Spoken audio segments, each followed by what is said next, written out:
we have to set the stage by telling the joke again. Let's hear the joke. Tell it as quickly as you can. Because I'm sick of it by now. Likewise. It's a joke about getting a jury duty notice, and you got to fill out this form, and you send it in, and you're randomly selected, and I don't want to do jury duty. No one does. So I'm filling out the form, and my friend said, why don't you write something really inappropriate, like I hate chinks, you know? And I'm thinking, yeah, but when you think about it, I don't want people to think that of me, you know? I just want to get out of jury duty. So I just filled out the form, and I wrote, I love chinks.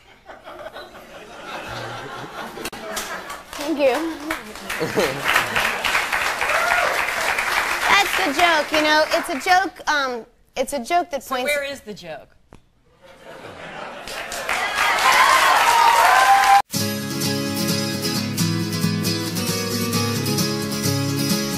Over. This cancel Colbert. Cancel Colbert. One fucking joke has merited like 7 or 8 headlines for articles from them. Right. Like in the debate, why he needs to make it right. Make it right. Jesus fucking Christ. Like, what are you talking about? Make a joke right? I mean, what was his joke? I mean, it was so fucking... First of all, he's a character. Right. He's a right-wing, ridiculous character that says dumb shit. Yeah. Tongue-in-cheek every fucking step of the way. Who was it offensive to? Asian people. I'll pull it up right now so we can see what the fucking Colbert controversy. Hashtagging cancel Colbert because of a fucking joke. It all began Thursday evening when the Colbert Report's Twitter account, by the way, which wasn't even him. It wasn't even him that wrote that. It was someone that handles the Colbert account. It's not Stephen Colbert. Quoted a joke from a segment on Wednesday's episode. So they quoted a joke from a segment. So they took it out of context, and that's where the outrage came.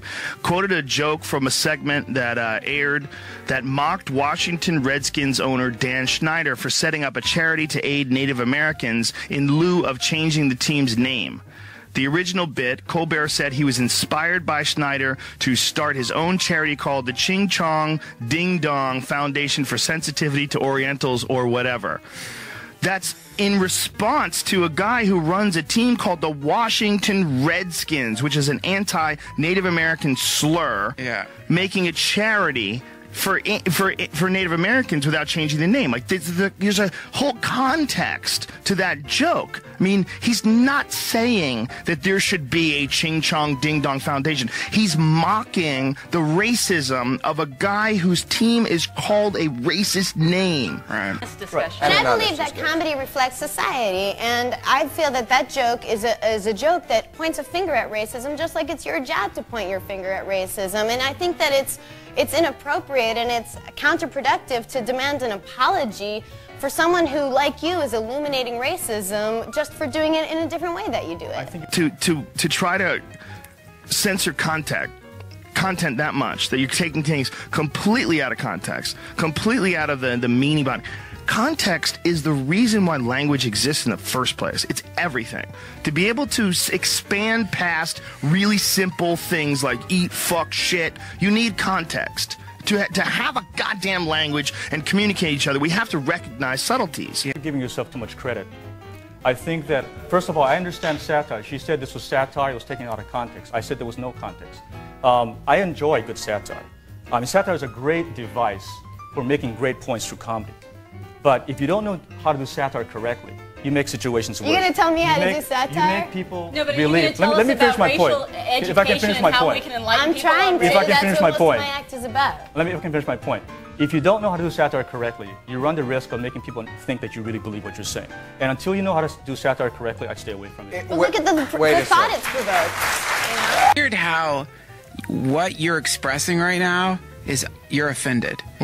They offend you. That's what's interesting is it's like what they are doing is so much more offensive than the thing they are offended by. Yes. The way they're expressing themselves is so vile and disgusting that it makes whatever Tracy Morgan said or Patton Oswalt said or Colbert say just seem so tiny compared to what they are, which is they're like embryonic fascists. If you gave them power and they grew out of control, if that whoever's like running the show at Salon met whoever's running the cancel Colbert and somehow they took power, imagine what kind of world we'd be living in. And then someone sent me a tweet and she said, I will laugh at a rape joke the day I know that no one in that audience has been raped.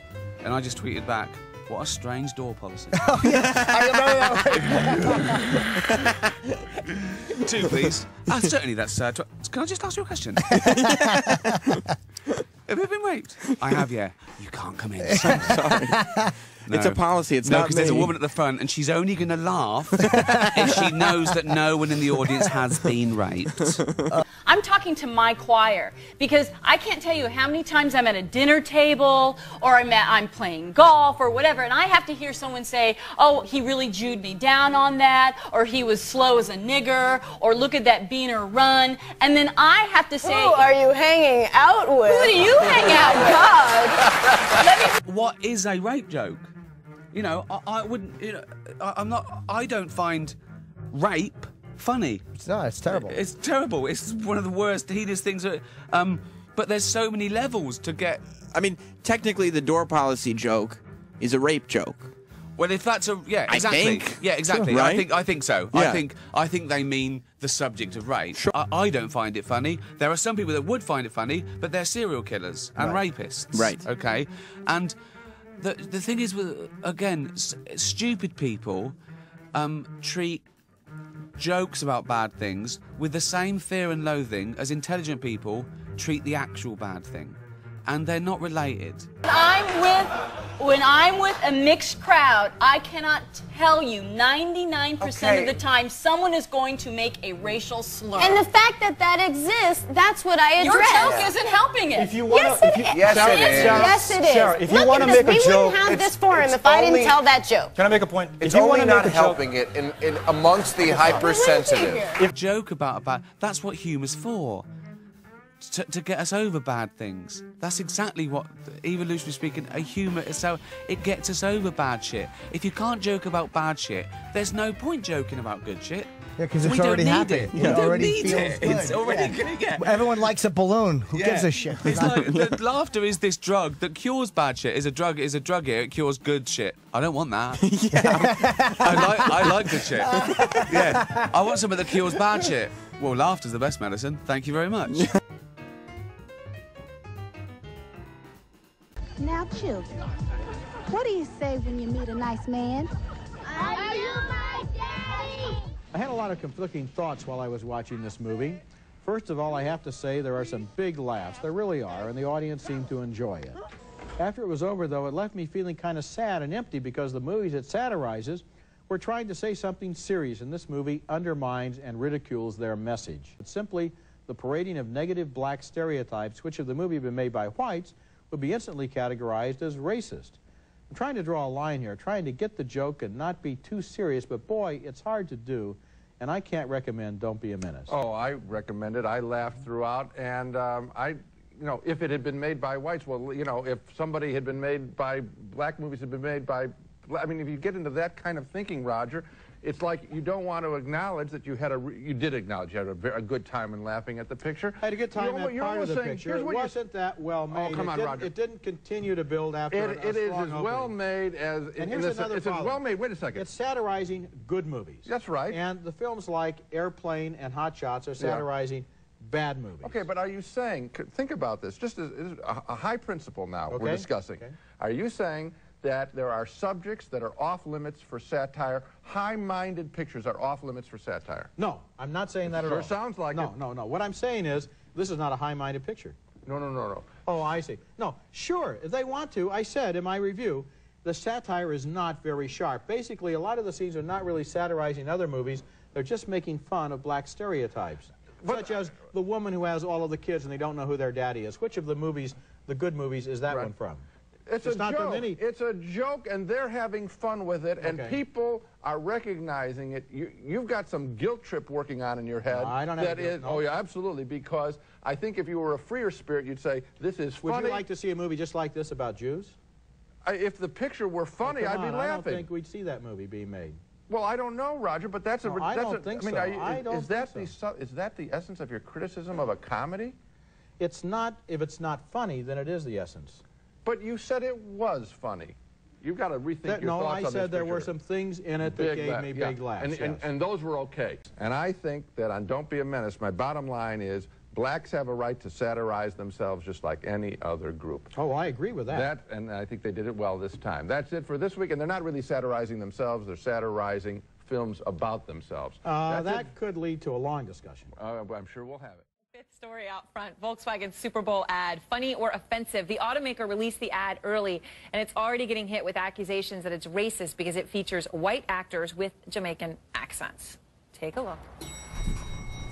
I hate Mondays. Yeah, they're the worst. No worries, man. Everything will be all right. Yeah, man. Don't fret me, brother. Sticky bun come soon. Hey, Dave, you're from Minnesota, right? Yes, the land of 10,000 lakes. The Gopher State. So in conclusion, things are pretty dismal. You know what this room needs? A smile. Yeah, you're both, you know, you're both people of color. I'm just being careful. This is a touchy subject. This is a touchy subject. It's like I'm scared. I don't even know what to ask. Oh my gosh. It's about women. Like, all right, you find it racist, Roland? No, actually, it was funny. I'm sorry. I don't know what Charles Blow is talking about. Seriously, it's funny. Okay, now here's the deal. The whole notion of get in, get happy. The guy's in a happy mood. That when you go to Jamaica, I vacation there more than anybody. Hey, that's how it is. And in fact, here's what's interesting. The father of tourism in Jamaica, Abe Issa, he's white. He's white. His family owns the whole couple's resort deal. So, I mean, seriously, this is the problem in this country when we talk about it's either racist or not racist, as if there's no in between. Yeah. Some things could be insensitive, some things could be bigoted, some could be racist, some things could simply be funny.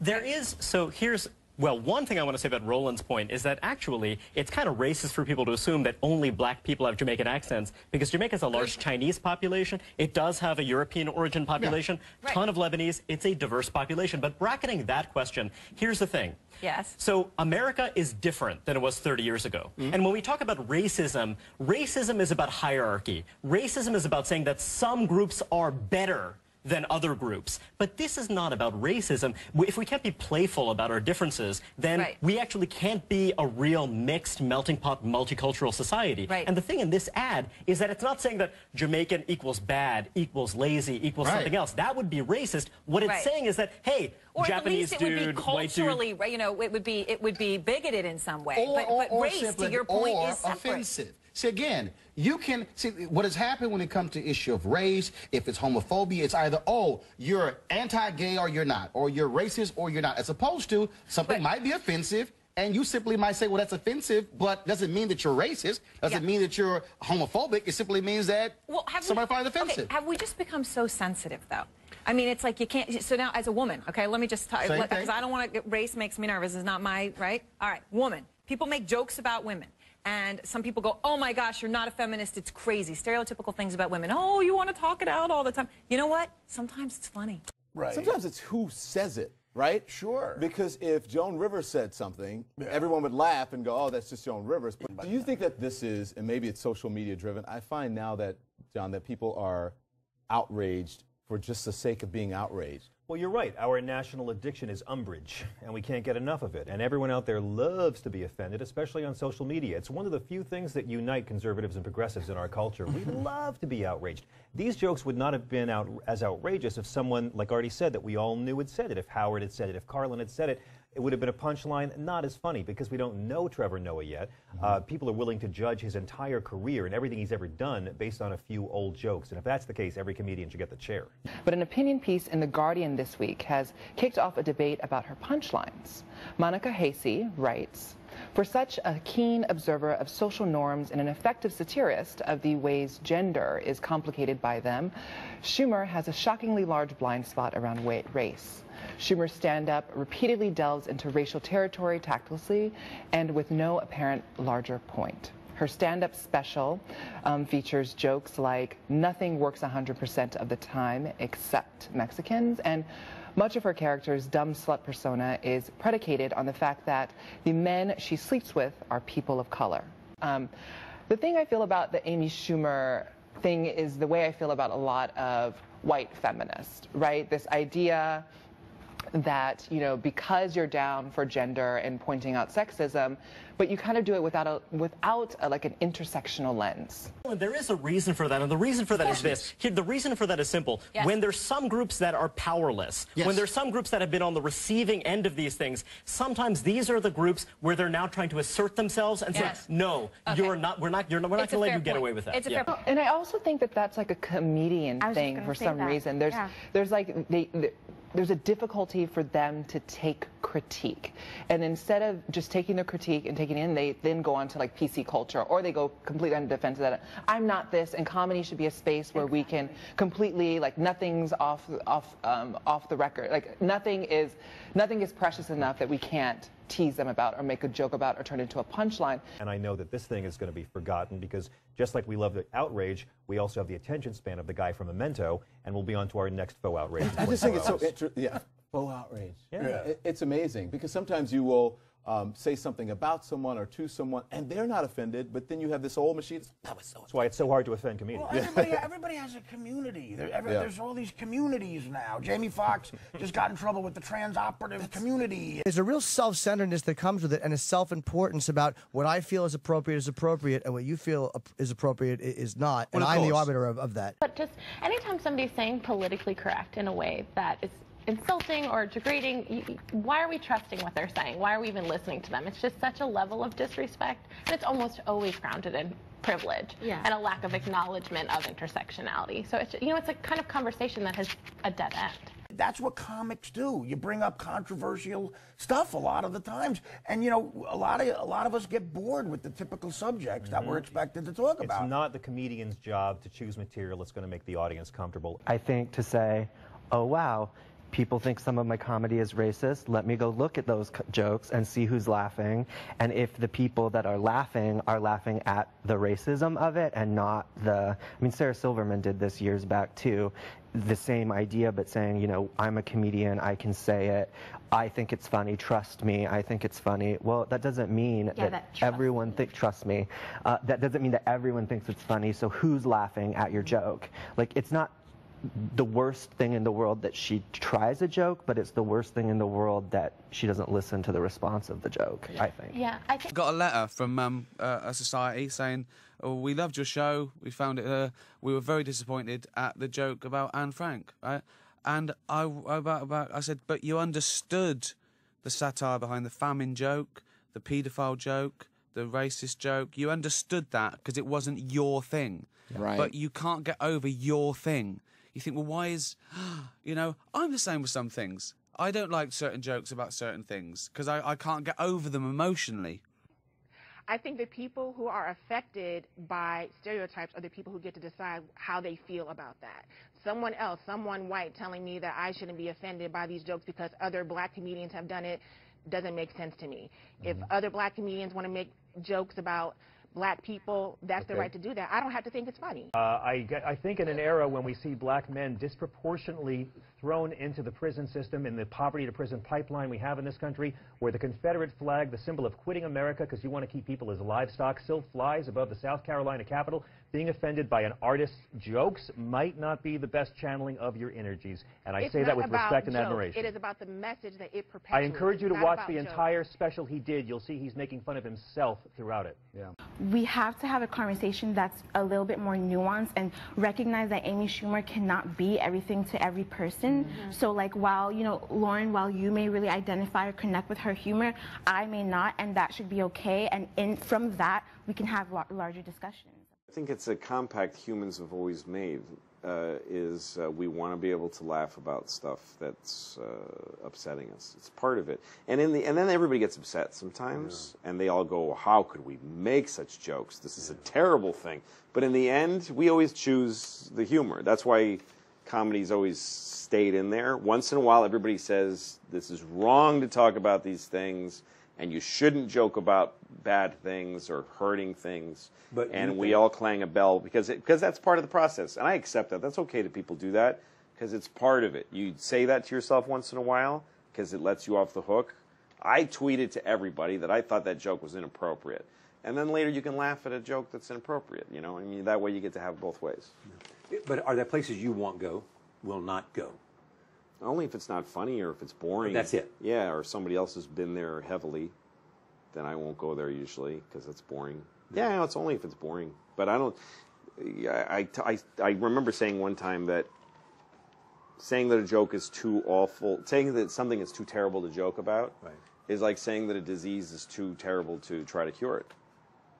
I mean, that's what you do with awful things. You joke about them. That's how you get through it. It's how you survive life. It's the only way you can talk. Yeah. So to say that's so terrible, I can't joke about it. That's totally counterintuitive to me. It's like, if it's that awful, you better start joking about it, because that's how human beings get through it.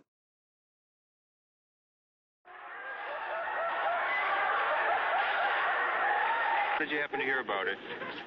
From some friends who saw it and thought it was absolutely marvelous. Probably I'll be very insulted. Rex Reed told us that it's fabulous. Would you come out at midnight to see it? Why go home at midnight? What are you going to see there? I guess there's just two kinds of people, Miss Sandstone. My kind of people and assholes. Fantastic. It's the third time I've been to it.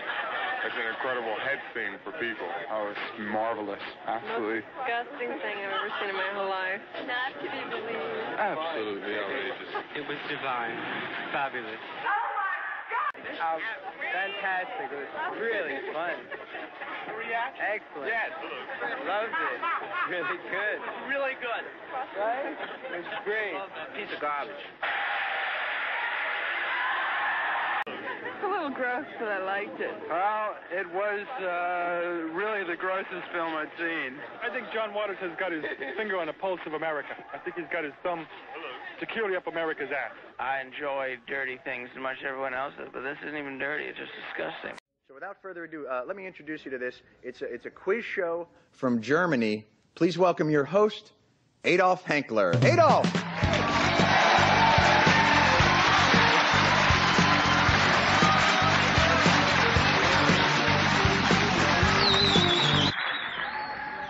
Heil now, and welcome to the show. And let's get started. The categories are 20th century history, tennis, medicine, begins with W, and potpourri. I thought we told him to cut that. Matt, which one of you is Matt? Let's go. Heil now. You won the coin toss backstage. Pick the first category. I'll take 20th century history, Adolf. Good. The cause of the sinking of the Titanic. What is an iceberg? No, I'm sorry. The correct response is, what were the Jews? Hello? Mr. Alexander? Hi. You'll be on right after the sketch. Excuse me, do you know I'm the celebrity spokesman for the Anti-Defamation League? No, I didn't know that. Okay. This is really inappropriate. This is offensive. I'm sorry, I can't follow this. I'm sorry, I can't go on after this. Didn't you do Nazi stuff on Seinfeld? Yeah, that's an entirely different situation. Oh. What is this? This is your new host, Jon Stewart. He's hilarious. I thought we agreed, no Hitler. Well, he's toned it down just for you. What do you mean Hitler? This is Hankler. You tell him it's cut. I'm not putting that fucking sketch on the air. They would never let us do this on Third Rock. Yeah? Pick another topic. Potpourri. This small group of people control all the world's money. Yeah.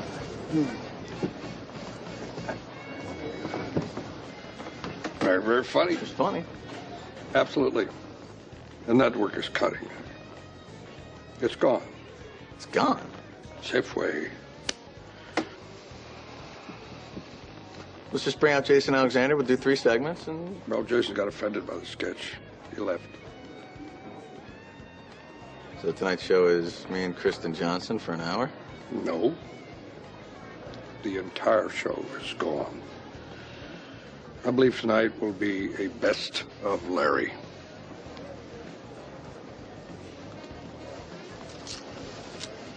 Can't believe I went with my instincts. Jeez.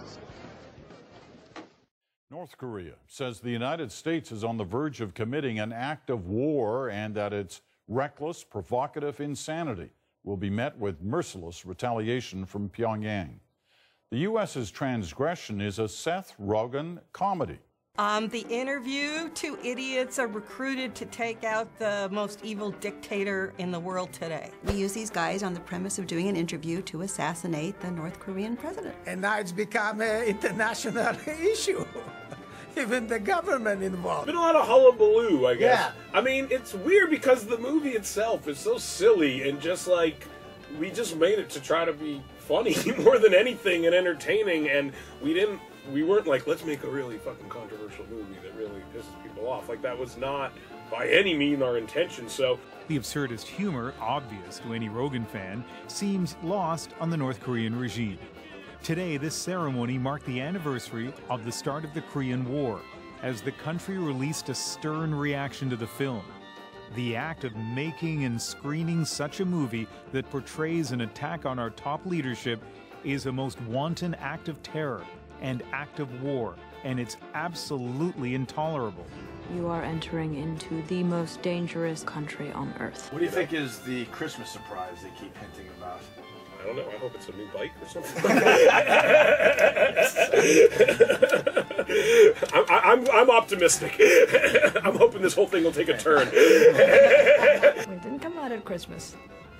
There was a few problems in between. And what do you think of a movie's plot to kill an actual sitting leader of a country? I don't see anything wrong with it because the guy's a dick anyway. This guy deserved to die a long time ago. I mean, he's a disaster. I don't think it should have been made just because, you know, that's a big power over there. They should not have made a movie about killing a world leader. They could have, like they did with The Great Dictator and so many other films, they could have changed the name. But what's nice is when people actually see the movie, they see like, oh, it's just a funny movie that, like, you know, we just, you know, we always thought it's interesting when when the movie itself exists in the same world that the viewers exist in. Like, that just to us is like an interesting thing to do in a movie. And yeah, we didn't realize it would necessarily cause, you know, this type of thing. Should people see this film, or is it not right? They should see their film if they want to. No problem. I believe absolutely they should see this film if they want to. I don't think it's right. Even if you're a dictator, you're still somebody's son. Oh yeah, I thought it was great. Yes, go see the picture. If that kind of humor appeals to you, go see it. If it doesn't, don't go see it. See it if you're interested. Nobody should tell you what to do. By the way, I watched some of the movie being filmed. It is classic Rogan, irreverent, and really coarse. So it'll be interesting to see if the North Korean regime has any reaction once the full movie is released. And welcome back to The Flow. We're talking to Peter Griffin, the artist behind For Pete's Sake, which has caused outrage with a misogynistic comic. Here's a video of some outrage.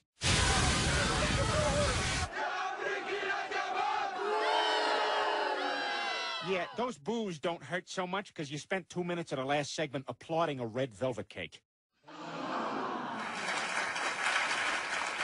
And if that's not bad enough, this morning's cartoon is even worse. Let's put that up.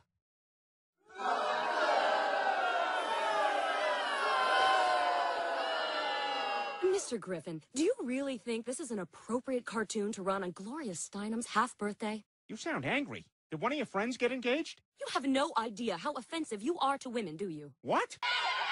Down with misogyny! It wasn't even funny, and I have a great sense of humor. Man, they seem really upset. I was just trying to make people laugh. It is, you know, animation is one of the few remaining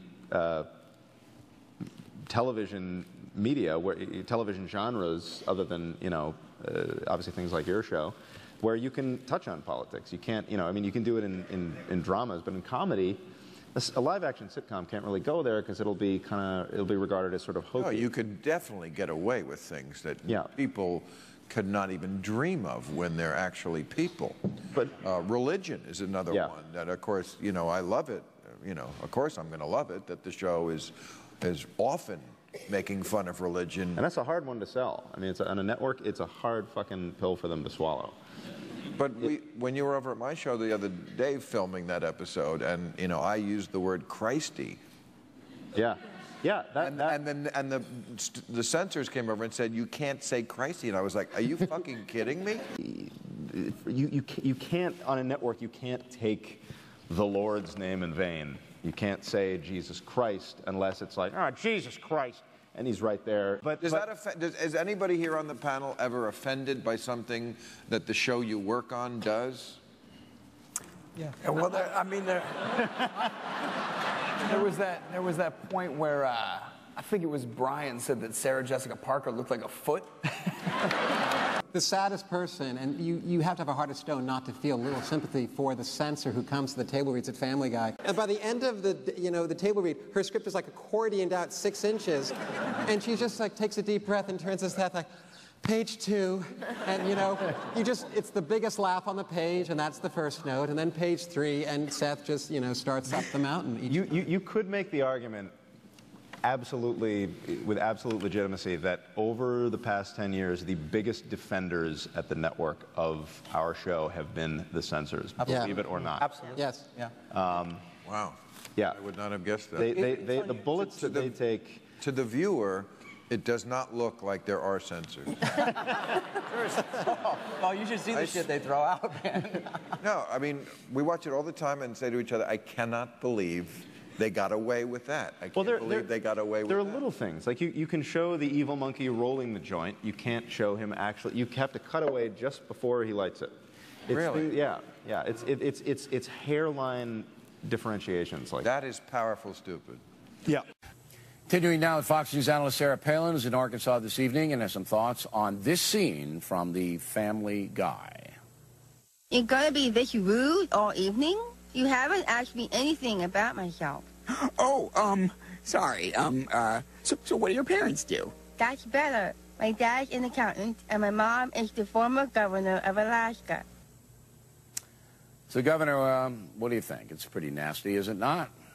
This world is full of cruel, cold-hearted people who would do such a thing. Look, I look at Trig, and I see perfection. I see a precious little child already toddling around. You can see that he has a heart of gold. I also can see into the future that Trig is going to have a pretty tough, challenging life in front of him. He's going to face things as special needs children will be facing much more difficult than we ever will. So why make it tougher on the special needs community? That's what I thought when I first heard about this this episode that really isn't funny. One person who would ask me my reaction was my daughter Bristol. And I asked Bristol, I said, well, honey, what do you think about this? And Bristol gave me words that were very wise and very gracious, and they were such good words in terms of what her response was to this episode that I Facebooked it today. And I'm like, Bristol, I'm going to let your words speak for me because you're much more gracious and I guess forgiving of things like this than I could be. So on my Facebook has the comments from Bristol that kind of sum up the way I look at people who think that things like this are funny. When is enough enough? And when are we going to be willing to say, you know, some things just aren't really funny? No, and, I agree with you. Look, this guy McFarlane who did this, is a hater, makes a lot of money for Fox, but I think there should be some standards sometime, but apparently there aren't. Well, this is what Bristol said about it too, though. Bristol reminded me, and she'll remind these million-plus Facebook readers, she's going to remind people that those in the special needs community truly are some of the most loving and compassionate people in the world. So why pile it on to them and make their lives even that much more challenging? Yeah, so she said it best. Okay, but just to be clear, you didn't come down on Mr. Limbaugh because you felt that, what, he didn't have any ill intent in what he said, or why didn't you come down on him a little harder? As I have explained, he was using satire, using the R word so he can bring to light what it was that Rahm Emanuel was calling other people. And, and then, too, I think that's why a lot of people said, okay, well, you come down hard on the president for teasing Special Olympiads. You come down hard on Rahm Emanuel for calling people effing retards. Are you going to say anything about Fox having this episode about Family Guy teasing a special needs child? And that's why I reacted to that one, too. I can't say enough. I mean, I think that is excellent. When people like Family Guy do what they do, I think you got to call them out. I think you got to call them out every time until it stops. Seth, I got to call you out. Must be doing something right. Because your show, the Family Guy. Yeah, the older Bill O'Reilly gets, the more that head looks like Rubik the Amazing Cube. Look up the reference. Saturday morning show from the 80s. Now, the actress who plays that part, she has Down syndrome. And released a statement today that was in defense of you and against Sarah Palin. Yes. What did she say? Yes. It was basically saying Sarah Palin has no sense of humor. The reason why I'm angry at her is because she wants to have more votes. And that's not right. I'm not making fun of dark-skinned people. No, I'm not. She has no right to say that. It would be nice if you have a sense of humor. It's only a joke. I haven't met her. I don't know what she likes. I never met Sarah before. It would be nice to see her laugh once in a while instead of being so serious. Why I'm being funny? And it upsets you a lot. Yes, it does. But she is the queen of fake outrage. Whether it's David Letterman or you, it's always got to be somebody. Well, this was an actress who was frustrated by this because what Sarah Palin, I think, was doing was coming out and saying, "I'm here to defend you," right. And what Andrea, the actress, had said was, you know, this is, I don't need this. I love my life. I'm very happy, and you know, I don't need you to use this you know, piece of cartoon footage to inspire phony pity for me, because I'm very happy and very content with my life. And what's funny is that she gives Rush Limbaugh a pass, because he's used the word retarded many times, because he's a satirist. When, you know, this is a real satirist here, which is pretty funny. And also, I mean, I'll just say my little piece, which is that, you know, I've gotten some crap about this from people, too, over the years. And what I would say is, look, language is a living, breathing thing. Yeah. Americans have voted with their vernacular. They need the word retarded. They use it constantly. It doesn't mean what it means. Like, you're not going to call a person with a mental challenge retarded. You're just not going to do that. No one with any sense uses that term in that way. But ironically, because of people like Sarah Palin, the country has become so stupid, we need the word retarded to constantly describe what is going on in America. So what's going on here? I think I can explain it. When we started to show Fish Called Wanda, you know, the test screenings to audiences, we used to ask the audiences to fill out what we call an evaluation card. And they would be asked, what do you think of the music? Did you like the ending? And one of the questions was, what are the 3 funniest scenes in the movie for you? And when we added up the votes, we found the funniest scene was killing the dogs. The second funniest was Michael with the chips up his nose. And the third was me dancing around naked speaking Russian. Then at the back it said, what were the 3 most offensive scenes for you in the movie? And the 3 were killing the dogs, Michael with the chips up his nose, and me dancing. So what is going on here? Well, I think when you get into taboo areas, that is areas like dead bodies or limbs coming off or anything sexual, there's always a little bit of anxiety because it is taboo, you see. But for some people, just a few, there's a lot of anxiety.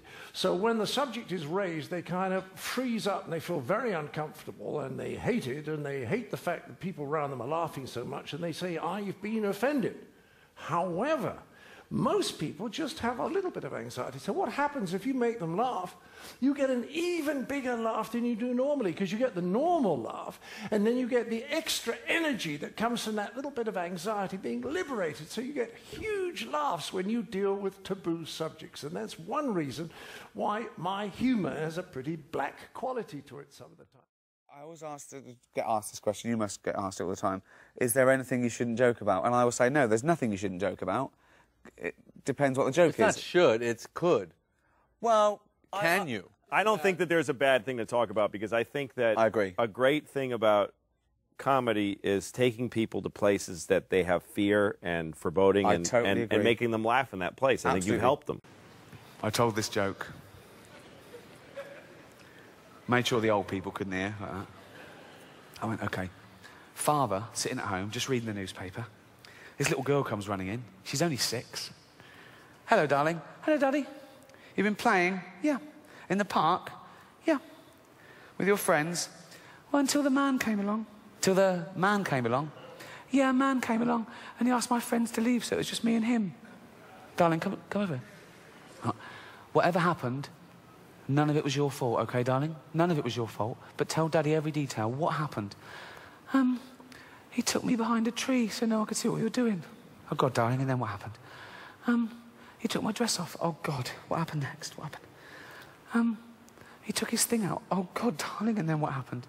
Nothing, that was it. Oh, we'll make something up. I always say, talk about what they do, not what they are. Of course. Right. Absolutely. Right. People do some crazy shit, you talk about the crazy shit. But if you think they are some, you know what I mean? Right. I don't know how it all... It's a little harder. Yeah, of course, you know of course. I mean? I don't know how it all operates. Sometimes I don't... Like, I have said things on stage that if I take them just as statements, they're the worst things that any person could say. I used to do... Like, I don't know why it's always rape. I guess it's the worst thing ever. Yeah. But I used to do a joke that ended with a reference to rape, and then while I was there I would say, you know, you should never rape anybody unless you have a good reason, like you want to fuck somebody and they won't let you. In which case, what are you going to do? Not fuck them? That's no solution. You're going to have to rape them. And I used to kill, and I've never gotten in trouble for it. No one's ever written a thing. I can't believe you said it. No, but that's clear that you don't mean it. And what's that? But that's clear that you don't mean it. Yeah, I know, but I'm really playing just with saying it. Like, Yeah. that's one where I'm like, I know I'm fine saying this. I don't feel bad saying it. And the audience, I've seen all kinds of people laugh But it's at that justified. joke. You can But justify I'm not sure it. why we're all okay with it, though. Like, Because I you don't can know why. justify it. You can Because of the justify way that it's comedically. executed. Yeah, You know, you put it together nicely. And that's part of being famous. You can't. That's the kind of thing you kind of can't get away with. Not. Well, no, it's not famous. That's a dance step. He just tap danced over 6 laser beams. Yeah. That's what we like about that joke. But his controversial humour and his remarks on Twitter about women started to attract the wrong kind of attention. All day, every day, just cranking away. ITV2 received complaints, and by today, more than 50,000 people had signed a petition demanding the channel drop him. He doesn't Is he dangerous? No, I don't think he is dangerous. I think if he's dangerous, we wouldn't be discussing him here now. I think when you look at... I think if he was dangerous, he'd been locked up now. Well, not as he was necessarily. saying, he was there. But I think that when you look at his tweets in the cold light of day, it does look like he's grooming a sort of an army of awkward apprentice rapists. But when you see him on the TV show, he just looks like an idiot. Of course he's dangerous. Of course he is. He responded to a couple of female bloggers writing or taking exception to his show, as they have every right to do, by telling his many hundreds of thousands of followers to tell them to F off. They responded, those followers, by telling those 2 girls that they needed a beating and a raping, and they were ugly and they were stupid, and what's all this woman's right nonsense about anyway? Of course he's dangerous. If he chooses to stand behind this sort of thin veil of irony, and I do think he does, that's one thing. And if ITV2 choose to stand by him, then I object to that. But behind all of that, he's actually giving those sorts of moronic men who think it's perfectly okay to threaten to rape a woman the kind of language and the acceptability and the tacit acceptance that ITV2 have given them. Next up on the chopping block, XM satellite radio DJs Opie and Anthony. They're under fire now for airing joking comments about raping Secretary of State Condoleezza Rice. Will they be the next to go? Is radio cleaning house? Let's listen to the rest of what she has to say. The Women's Report, and then the club owner issued a statement, and I find this very interesting, especially when talking about it from a comics lens. And he said that Daniel Tosh got on stage and said, "What would you guys like to talk about?" Now that opens up a conversation with your audience. We already said something, so it's not a. It's not quite the same thing as being heckled. Being heckled for a joke you told. Yes. Where was the joke? Wasn't it like the equivalent of if there was one black guy in the room and he had said, you know, wouldn't it be funny if everybody just lynched that guy right now? Because it's not so much a joke as it is an attack on that person because he was obviously angry at that person. Hold on, stop that. Sort of Stop that. You know how stupid that is? Because that's ridiculous, because it's not like she was the only woman in a room full of men. That's so dumb. Fuck, people are so stupid with their analogies. That would be the same if there was one black guy and everybody's like, let's go get him. How the fuck is that the same? With me now, New City President Sonia Osorio. She took part in a recent protest calling for radio stations to stop supporting negative language in music and talk radio, and also our favorite stand-up comic, Patrice O'Neill. Oh, thank you, sir. Patrice, are O&A next? I hope not. I wish JV and Elvis didn't lose their job, or Imus. It's funny. This is the thing.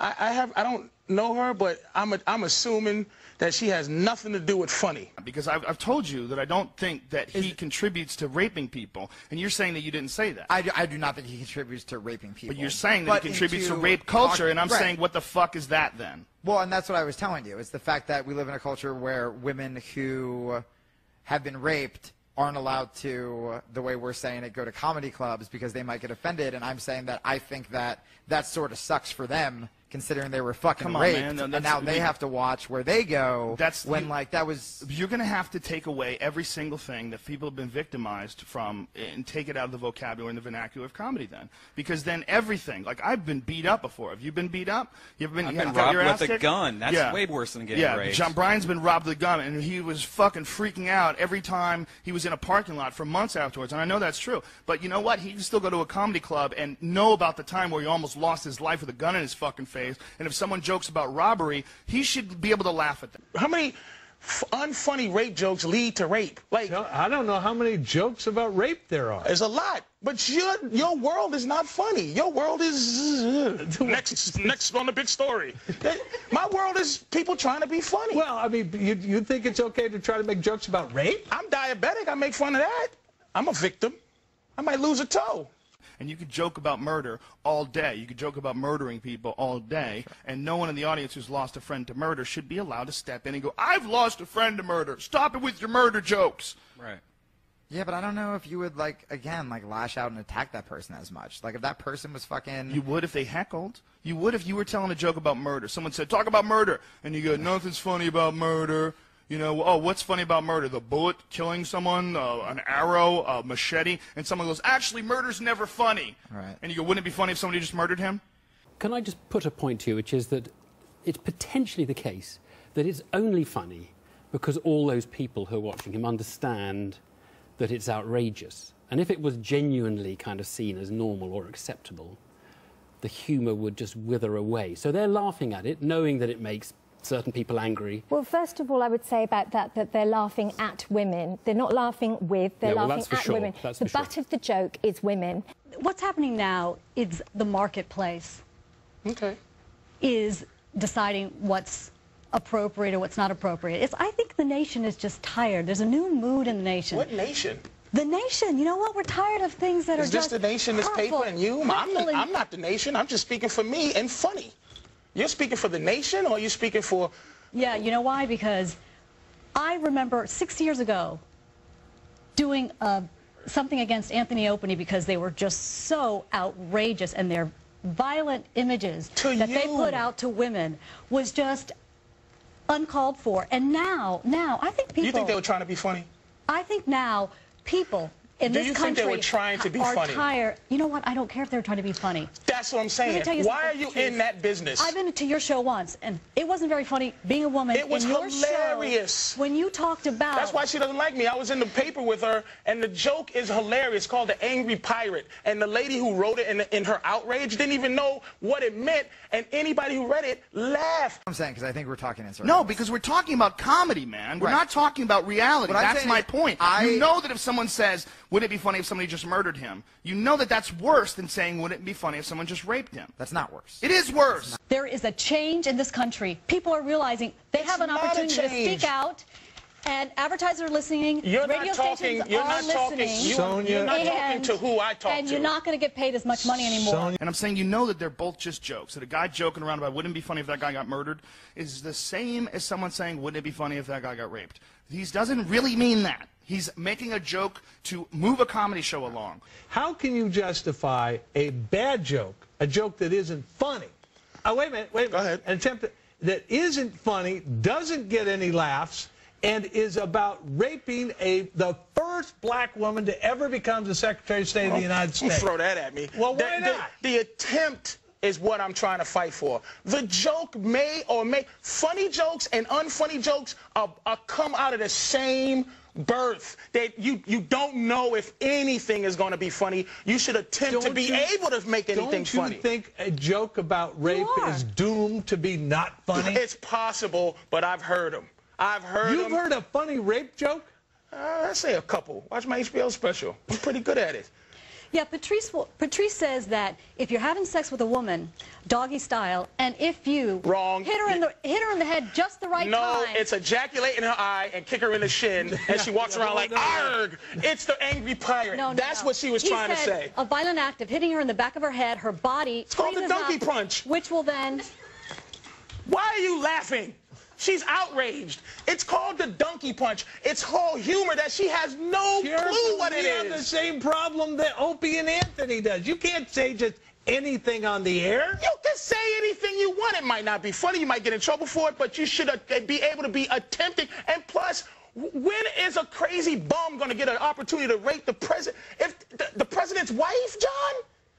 It was trying to be funny. All right. You know what? Women have been abused publicly in the media for too long, and people are tired of it. This has been a beautiful response of just the general public saying to advertisers, we're your consumers. We don't want to have to avoid everything in the street. We don't want to have to worry about what radio station we turn on.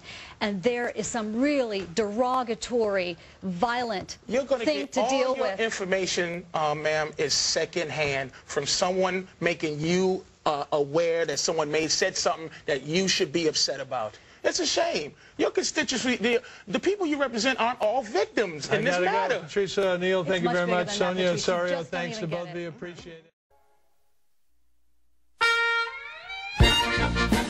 Ladies and gentlemen, it's up late, Miss McVeigh.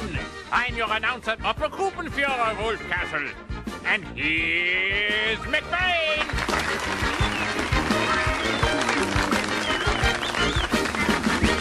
Yeah, thank you. Yeah, that's nice.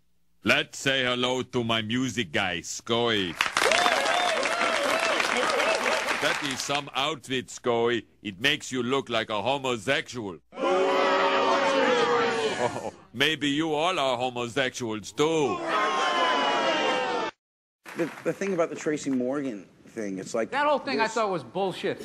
It was. The Tracy Morgan thing? It was absolute ridiculous bullshit. But hang on. I can't stand people who everything's funny, then the shit comes around to them, and then all of a sudden they stop saying it's jokes, they say it's statements. And I'm not saying because I wasn't there, and he got like tried. Look, you weren't there, I wasn't there, and I just felt like he didn't get a chance to say. He just immediately went into apology mode, and then all of a sudden they're parading around like this trophy. I don't feel he got a fair shake. That's all. You get to say whatever you want. We all get to, right? Absolutely. But the second it comes out of our mouths, it's no longer in our control about how it's supposed to be interpreted.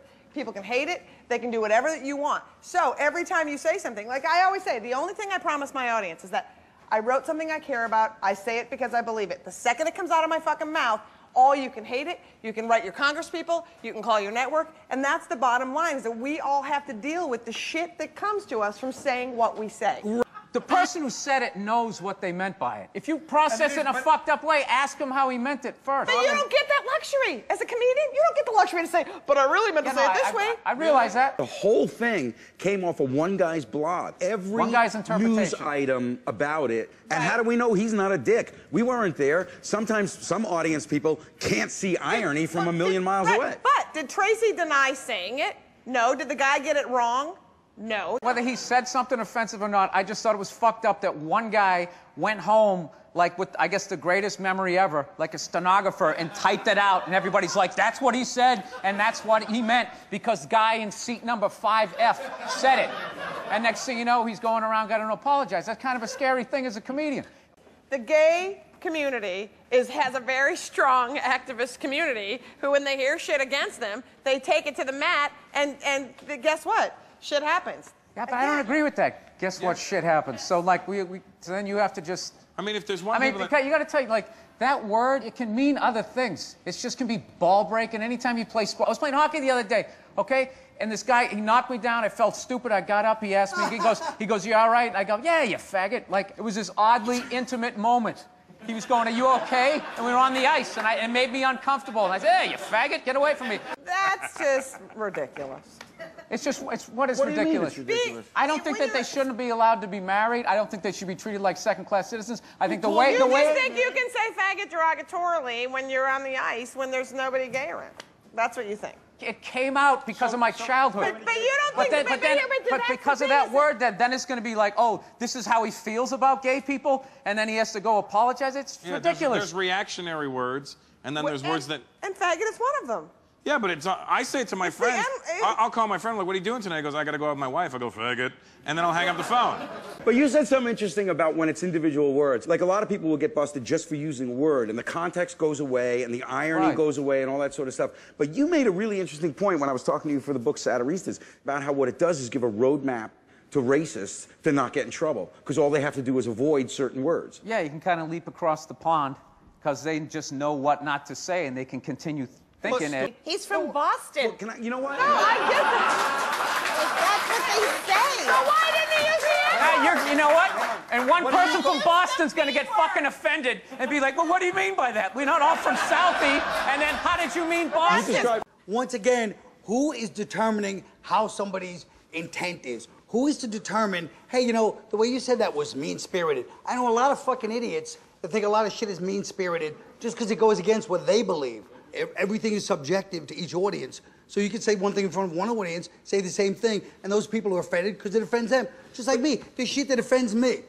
But it's like, I can't make those determinations. What offends you? All right, this is a bad example, but, Tell me your sins, my son. Well, I should mention that I'm Jewish. Well, that's no sin. Oh, good.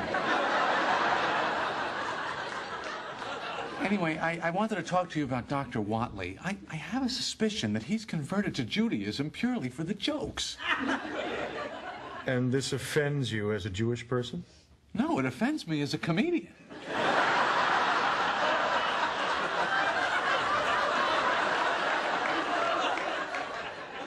And it'll interest you to know that he's also telling Catholic jokes. Well... I mean, and they're all jokes. I mean, the Pope and Raquel Welch in a lifeboat.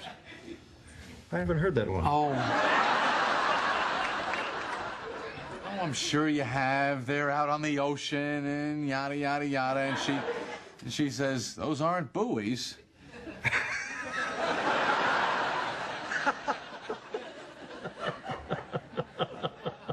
Father? 1 second.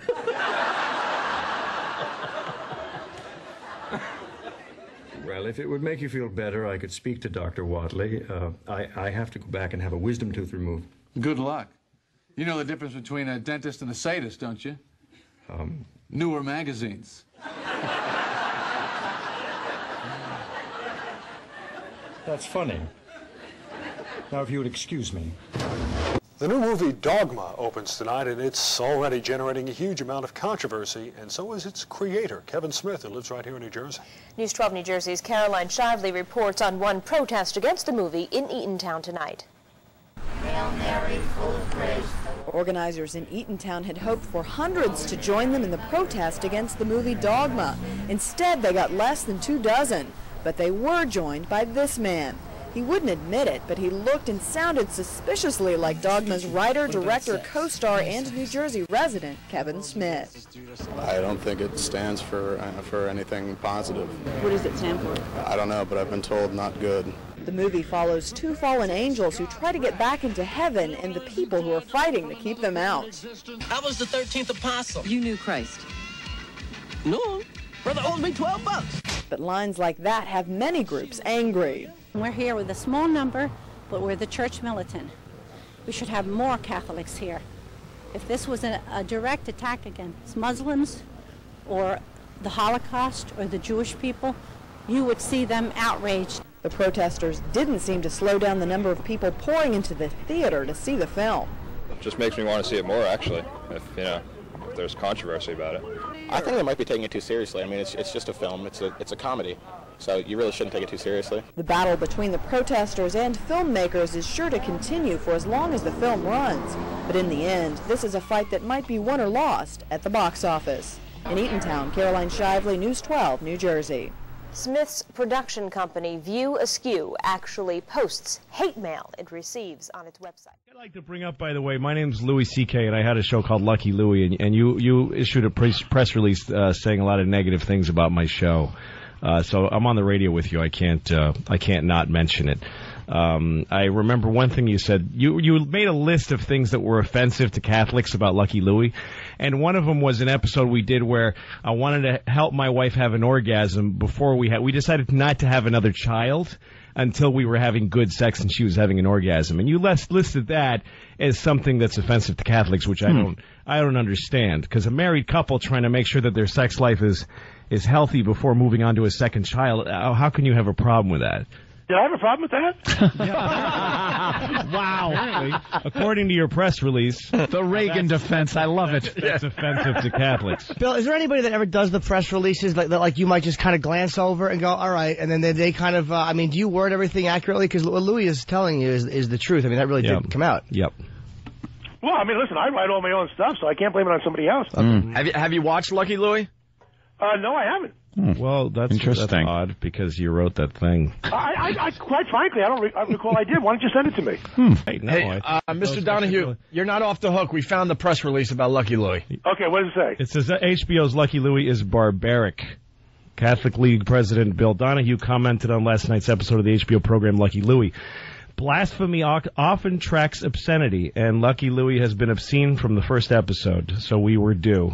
And then you make a bunch of bullet points of things. Here's a sample of the 9 previous episodes, but you said about 5 minutes ago you've never seen Lucky Louie. Yeah. Well, the fact, you know how does that work? No, because we have staff here look at this stuff. I can't sit around and look at this stuff, but they give me the report. Now, are those bullets inaccurate? Why don't you read them? So here's one. It says Louis, the main character, is found blanking in the broom closet doing something to himself. Which, I know now, and that's Catholics don't believe in doing that. And that's kind of cute. Yeah, Louis does not want to get his wife pregnant until they figure out a way for her to have consistent orgasms.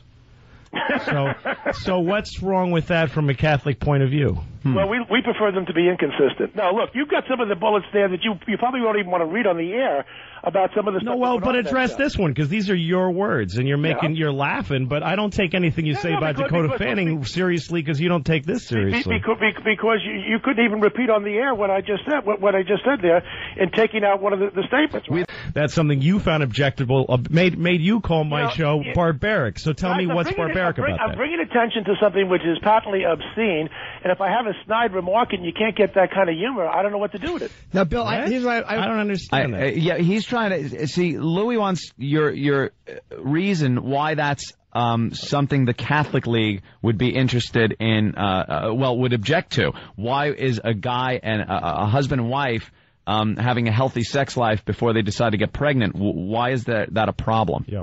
Well, quite frankly, the media call me here all day long wanting to know, to give a moral traditionalist view on a particular subject. And so while my orbit is generally anti-Catholicism, yes, of course, we branch out into other areas when you deal with something that's patently obscene. Are you just zero answer? So you're pretty much just from the school of sex just for procreation?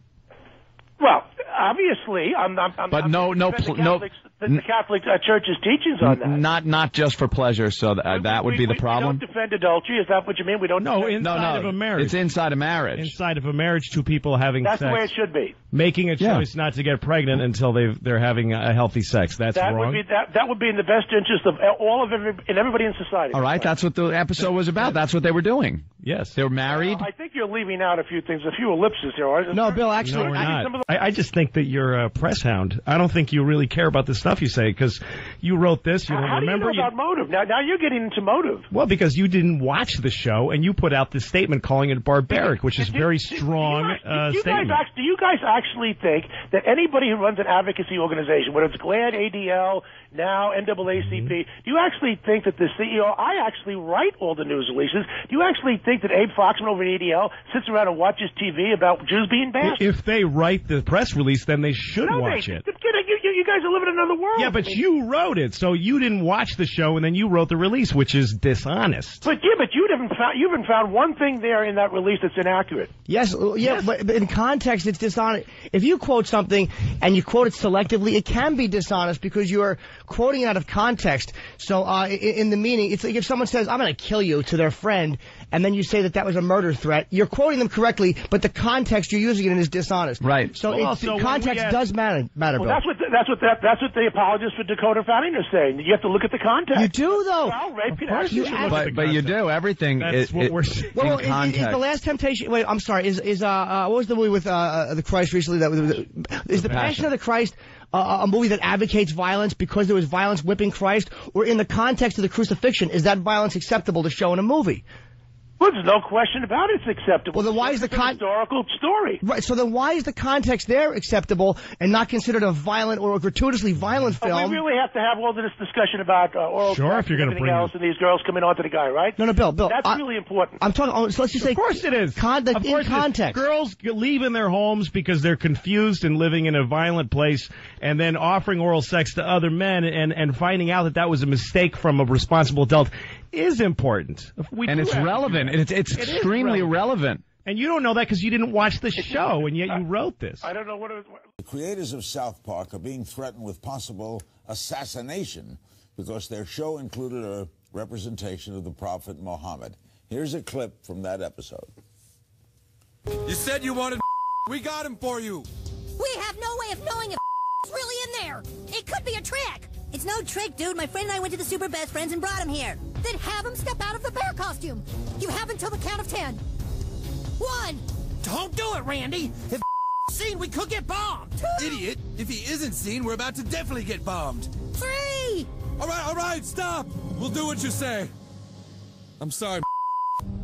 Will you please step out of the bear costume?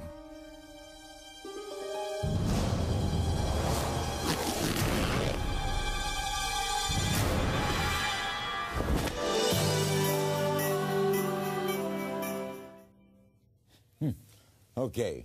Fair, unfair, funny, what? 10. Well, I don't think any of us can say anything about anything to do with Islam. I don't think you're allowed to say it. I think it's too dangerous.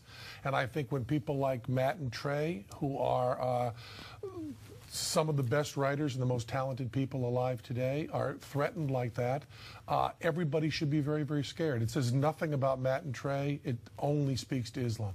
Rachel? Wow. Well, my opinion is a little bit different. I feel like, well, first of all, the guys that are watching the Muslim revolution, right?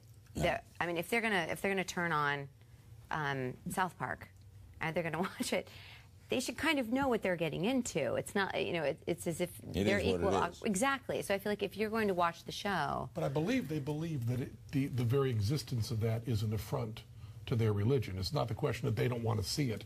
It's not a question of taste. It's a question of morality. Isn't that what they're claiming? Right, but then they should go after every organization or every comic that's ever said anything and threatened to kill them. They plan to. Which, right, but didn't also Comedy Central then step in and sort of monkey around with that episode in a way that they were unaware of when they put it on the air? I don't think anybody knows yet. Is that? There's no way to tell. I mean, there's no way to know. If it were me and I was in this situation, it was like, well, is this worth getting shot? Right. Is it the funniest joke anyone's ever written? But okay, did they know Fox, that if you want to censor this, do you think that they knew that going I in? believe it's in the Quran. No. I believe that information is available. That you're not supposed to do that. But do you think that they really thought that this would be something that would be that their life would get threatened? I mean, I think if they... why would they do something that would right. threaten I think obviously they wouldn't do it. I think that they were like... I don't know about that. When you do something with a strong... I think you cheapen Matt and Trey's morality, strength, and courage when you say, is the joke worth it? Because the question is, what is morally right? And as strong as the religious side is in believing what's morally right, Matt and Trey have the strongest moral compass I know. And they are very, very good men. And what they're doing is from their heart. No, I really do. I think that's very true. Just when you thought you were saved. It's Monty Python's Life of Brian. He wasn't the Messiah. He was a very naughty boy.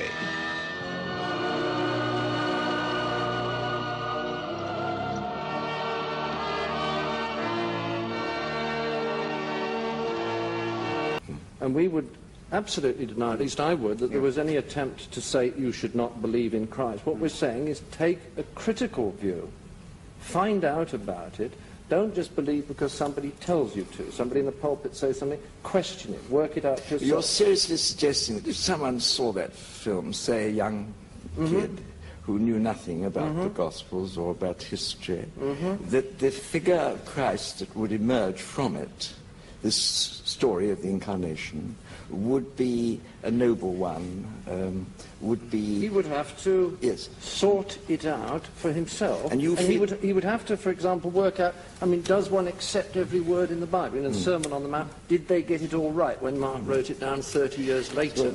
I mean, was they all right? But is the film likely to be seen by anybody who doesn't know an awful lot about Jesus Christ? Most certainly it is today. If you have it for children of 14 today, you will find that the many, many children of 14 today, thanks to the secular nature of the education they're receiving, know nothing about it at all. And they would see this figure, I think, in the light in which he appears in this film, you see. It's no good you cheating yourselves. You can't have it both ways. You produce this particular... film which arouses bursts of laughter, as I said earlier, rather easily procured. But don't imagine that someone seeing that is going to go away with the concept of the founder of the Christian religion and all that that meant to mankind in any way corresponding to what history or the Gospels or anything else is presented. Well, it's not supposed to be about him, so people shouldn't go and see it to learn about it. That it's not about him. I'm not being dishonest. I mean, You're being utterly dishonest, my dear. And I would urge you not to make these careless generalizations which are not dependent on evidence. Now, I make them in all humility. I'm seeking answers and solutions. I'm not saying this is absolutely the way it is, but I have observed people... I mean, what you were saying, I mean, it's great, sheer rubbish.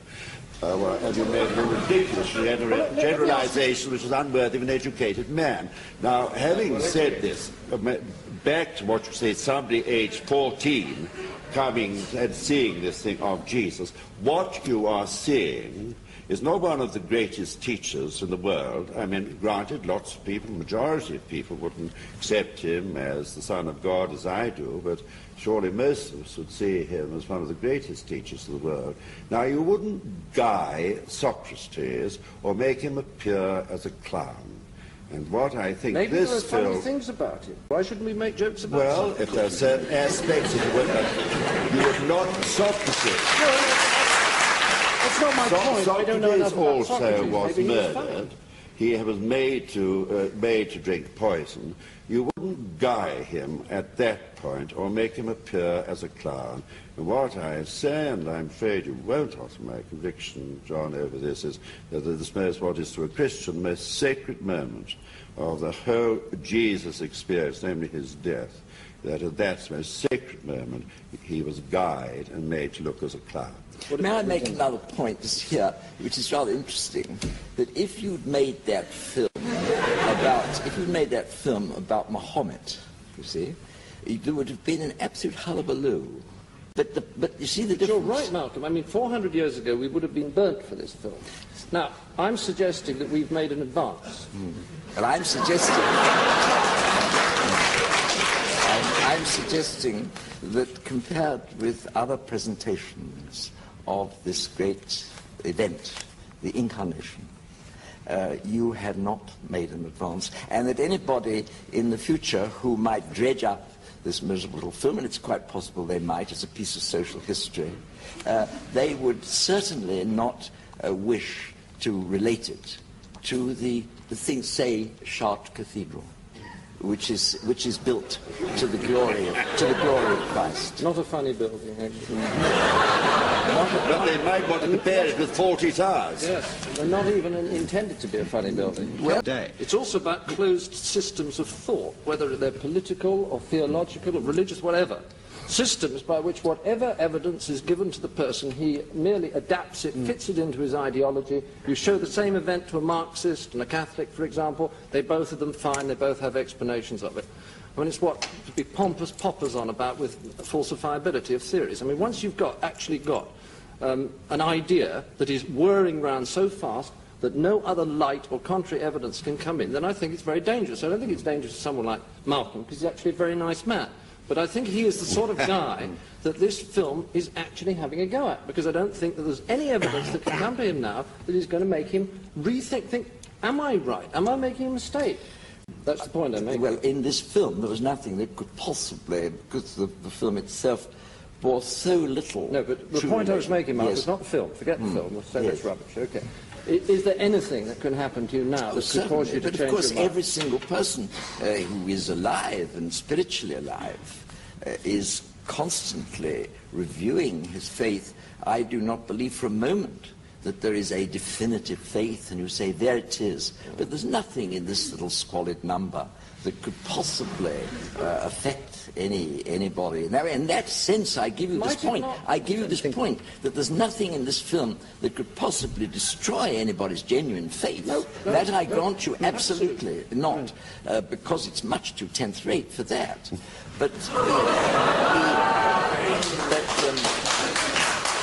you talked about the presentation of Christianity. I mean, I went to an English preparatory school and an English public school, Clifton College, the sports academy. I sympathise with you. I was given 8 or 10 years of a form of Christianity which I grew to despise and dislike. Largely, it insulted my intelligence. The sermons that were given at the age of 11 and 12, I felt insulted my intelligence. When I got into writing this film, and we all had exactly the same reaction, we started to discover a lot of stuff about Christianity, and I started to get angry. Because I started to think, why was I given this rubbish, this 10th-rate series of platitudes, when there were interesting things to have discussed? There were factual things. Nobody ever told me that they don't know what language the Gospels were written in, that they don't even know who wrote them, and they're not even sure what cities they were written in. Then you must have read very superficially at your school. Look, John, it's very bad luck for you, but you see, I used to go to Clifton College to preach very often when you were there. Didn't you, I mean, I felt when I saw the film, and I saw it in a cinema in New York with a very appreciative audience, did you not feel that, in fact, the people being lampooned were the followers rather than Jesus himself? I felt that very strongly. No, I don't think so. It was, I really felt, I mean, the crucifixions above all else, which are things I felt sad about, because, I mean, I'm quite sure, as all of us will one day, and this is not trying to attack your vulnerabilities, but life is very short. All of us will be on our deathbeds in a comparatively short time. And when we are, and that will be no laughing matter, that it is much that Christ which I should like to be held up in front of me than the Christ I saw but the on film the cross this afternoon. did bring home to me. Sorry, I was going to say very quickly that the film reminded me of something which I obviously knew, but one tends to forget, that it wasn't only Jesus that was crucified. I mean, an awful lot of people were crucified in the most horrific circumstances every day of the week under Roman rule. Yes, that's very true. And that fact came home in the film. You realise that Jesus didn't have a sort of total copyright to crucifixion. No, but Jesus was crucified, wasn't he, for his obedience to the will of God. You can't say... He was crucified, surely, for blasphemy.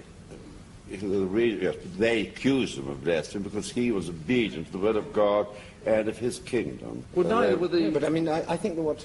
Can I just make the point I was trying to make earlier on about the film not being seen entirely in religious terms? That, I mean, as Tim has said, people were crucified then as common criminals. It was just a form of capital punishment employed by the Romans, who were regarded as a highly civilized people. But it was capital punishment. And in the film we examine attitudes to capital punishment. As far as I know, in this country, the majority of people, we are constantly told, are in favour of capital punishment. It just seems that we haven't come that far in all that time. Why do you think that through all these centuries of Christendom that the greatest minds, the most creative minds, the greatest artists were believers in this thing that you airily dismiss and say that you, making this little film, have managed to see deeply into it and to reach conclusions? I can't say they are. What about Freddie Air? What about Bertrand Russell? You dismiss them, of course. They don't count. I said in the centuries of Christendom. I didn't say in our time. I said that if you were to make a list of all the people who have contributed most. Most of them would have been literature. Muslims if they'd been living in the Arab countries, or Buddhists if they'd been living in... What has that got to do with it? These people were inspired. These people were inspired by this event, which you have celebrated in this film by a lot of people on crosses singing a sort of, as though it's sort of rather inferior musical. Death perhaps doesn't matter that much, which after all you're saying the whole time.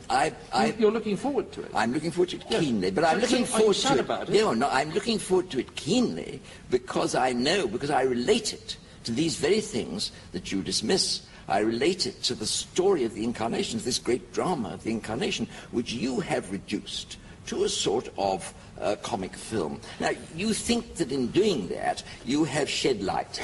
But I have to tell you that you haven't shed light. You've made some rather bad jokes, and the only reason that people come to see it is because they still relate it to this extraordinary story of the Incarnation, which is, in fact, the beginning and the end of everything that our civilization stands for.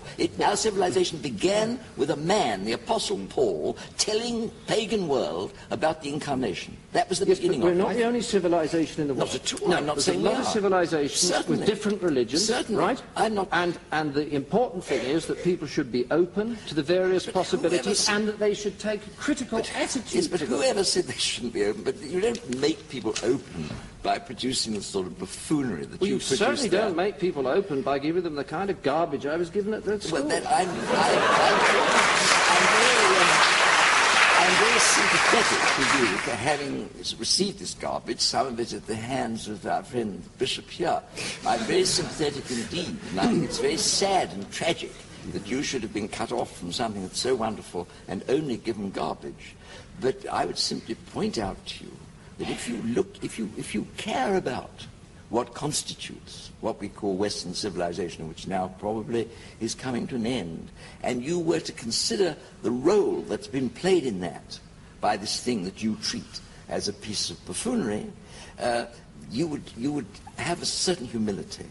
You keep making the basic assumption that we are ridiculing Christ and Christ's teaching, and I say that we are not. But do you imagine that your scene, for instance, of the Sermon on the Mount, the scene in your film of the Sermon on the Mount, right, is not ridiculing one of the most sublime utterances that any human being has ever spoken on this earth? Of course it is. No, it's Absolutely making fun not. of the guy who's remembered it wrong and of the people who don't understand it and miss the point. Well, I think that's really unfair, because I think that a lot of people looking in will think that we have actually ridiculed Christ physically. Christ is played by an actor, Ken Colley. He speaks the words from the Sermon on the Mount. He's treated absolutely respectfully. The camera then pans away. We go right to the back of the crowd to someone who shouts, "Speak up," because they cannot hear him.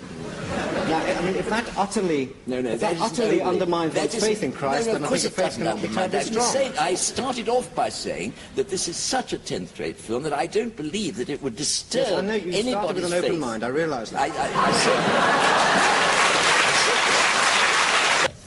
Which happened to You're hundreds of lampooning people. a scene which has been played a fantastic part in the lives of believers for generations, a scene that has inspired the most amazing disinterestedness, creativity, that set St. Francis of Assisi wandering about the streets, that inspired St. Augustine to write The City of God.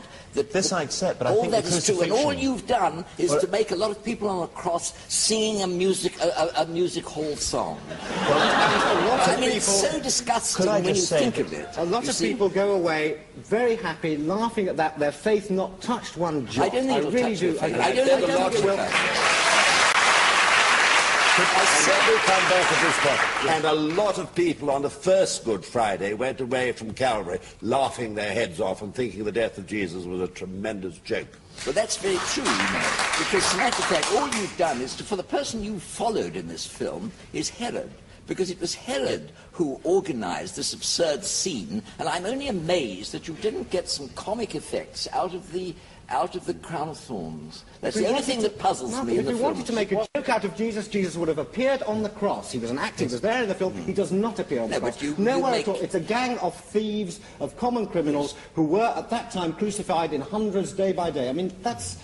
I'm sorry, I know you think I'm wrong, but that's what I feel. What you've done is you've succeeded in doing, and that for that reason it will have absolutely no influence in the long run, you have succeeded in reducing something which has inspired the greatest art into something which is presented in terms of the lowest art. That's your feat. That's your set up your own terms that we have to influence people. We're not saying we want to influence people. We're trying to make them laugh, make them happy. I mean, that's something that helps. Gentlemen, I'm going to have to call a halt. I'm very sorry. I think you've made people happy and made them think and made them laugh. And I think we'll make them talk about it. I can't. Well, you'll get your 30 pieces. You'll get your 30 pieces of silk. Well, I'm quite sure. I hasten to add that.